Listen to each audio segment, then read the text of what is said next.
O, o Brasil, ele, durante muito tempo, e isso não é nenhuma novidade para a gente nos dias de hoje, mas ele sempre, desde o seu surgimento como colônia, ele teve uma certa restrição à implantação de indústrias militares e de armamento. Enquanto colônia, a coroa portuguesa, ela não permitia a instalação de certos tipos de indústrias aqui no nosso país, justamente para manter a dependência e o Brasil sob controle. Ela restringia principalmente a emissão de moeda, de papel moeda, e as operações bancárias, e a parte de imprensa e a parte bélica e de armamento. Isso seguiu assim, com algumas pequenas exceções, até que a família real portuguesa saiu de Portugal e veio parar aqui no Brasil em 1808. Quais foram as exceções? Em 1762, então ali no século XVIII, já existia aqui no Brasil um local chamado Casa do Trem, uma estrutura militar portuguesa, que deu origem aí ao Arsenal de Guerra do Rio, ao Instituto Militar de Engenharia e uma série de outras, e evoluiu para uma série de outras unidades que existem hoje.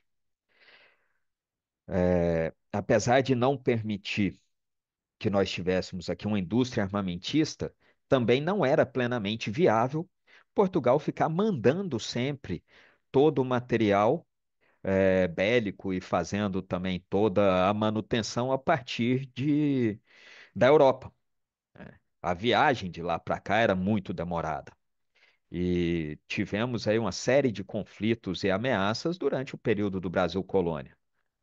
Nós tivemos, então, principalmente nesse início, o Arsenal de Guerra do Rio de Janeiro, ainda chamado de Casa do Trem. Nós tivemos uma iniciativa pequena aí, que durou até bastante tempo, mas começou pequena, a Fábrica de Armas da Conceição, que começou também no século XVIII, a partir de armeiros aí formados que começaram a fazer consertos e reparos em armamento existente aqui no nosso país e que durou até o século XIX, mas as coisas começaram a se desenvolver mesmo foi foi em 1808, com a chegada da família portuguesa. Logo de cara, assim que chegaram, para consolidar o Brasil, eles criaram três instituições aqui: a Imprensa Nacional, o Banco do Brasil barra Casa da Moeda e a Fábrica de Pólvora da Lagoa Rodrigo de Freitas. Então, essas a gente pode dizer que são as três primeiras instituições genuinamente brasileiras, né? O resto eram instituições portuguesas que se permitia que ficassem aqui. E tivemos outras iniciativas ali, é,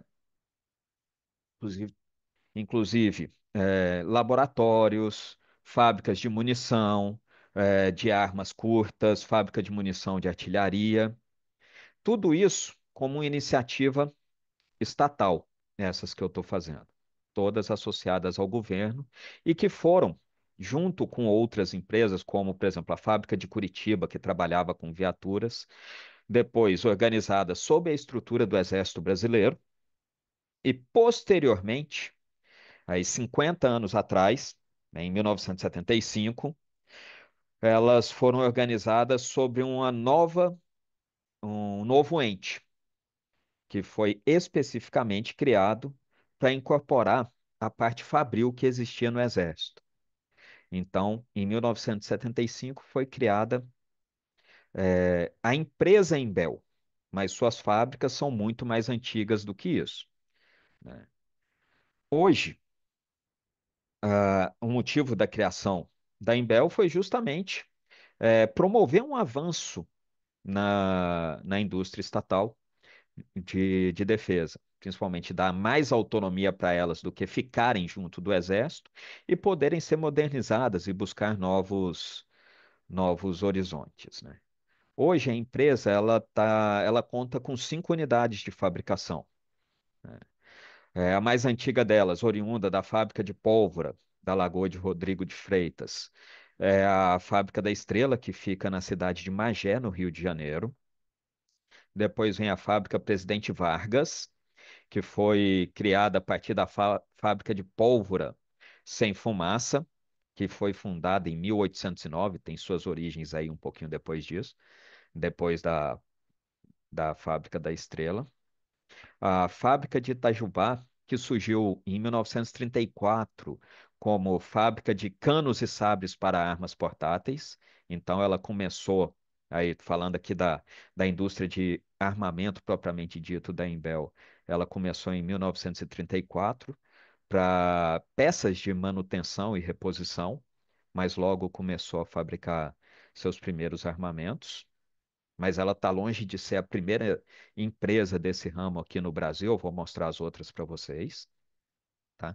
Fábrica de Juiz de Fora, que herdou aí da fábrica de Andaraí, fábrica do Andaraí a parte da munição de artilharia, e a mais recente delas, a fábrica de materiais de comunicação e eletrônica, que trabalha com rádios e outros produtos, computadores de campanha, equipamentos para artilharia, comando e controle, nessa área aí de material de comunicação e informática, certo? Por que que eu falei que está longe, a fábrica da Imbel está longe de ser, a de Itajubá está longe de ser a primeira aqui do nosso país? Eu estou olhando aqui para ver se eu não cometi nenhum erro nessa linha do tempo aqui. Sei que está difícil para vocês lerem aí, peço desculpas, tá? Depois eu vou disponibilizar o PDF disso daqui, vocês podem acessar depois e olhar um pouquinho com mais calma. Mas a indústria privada de armamento aqui no nosso país, ela está presente, as principais, né, estão presentes desde que nós nos tornamos uma república. Muito provavelmente uma das primeiras dela é a fábrica Rossi. Não sei se vocês conhecem a história dela, mas ela foi fundada ainda no século XIX por Amadeu Rossi. Trabalhou com diversos tipos de armamento, mas o foco principal foram revólveres, né? Os mais famosos, na verdade, foram revólveres. E ela foi inicialmente criada em Caxias do Sul, depois transferida para Grande Porto Alegre, em São Leopoldo, e ela continuou operando até os anos 2000, quando as linhas de arma de fogo dela foram adquiridas pela Taurus dentro da reestruturação da Taurus. Tá? Mas a Rossi existe até hoje, mas atualmente ela trabalha com airsofts, certo? Em 1926 surgiu a CBC, tá? A Companhia Brasileira de Cartuchos. Ela, durante a história dela, ela chegou, inclusive, a receber também um pouco de transferência do material das fábricas do Exército que foram desativadas. E hoje ela é uma empresa de destaque mundial, se não a maior, mas uma das maiores do mundo na fabricação de munição, tá? Nós tivemos também no começo do século passado, aí na década aí de 1920, as armas Castelo, trabalhou com garruchas e revólveres, funcionou aí por mais ou menos uns 50 anos. Em 1939, em Porto Alegre, foi fundada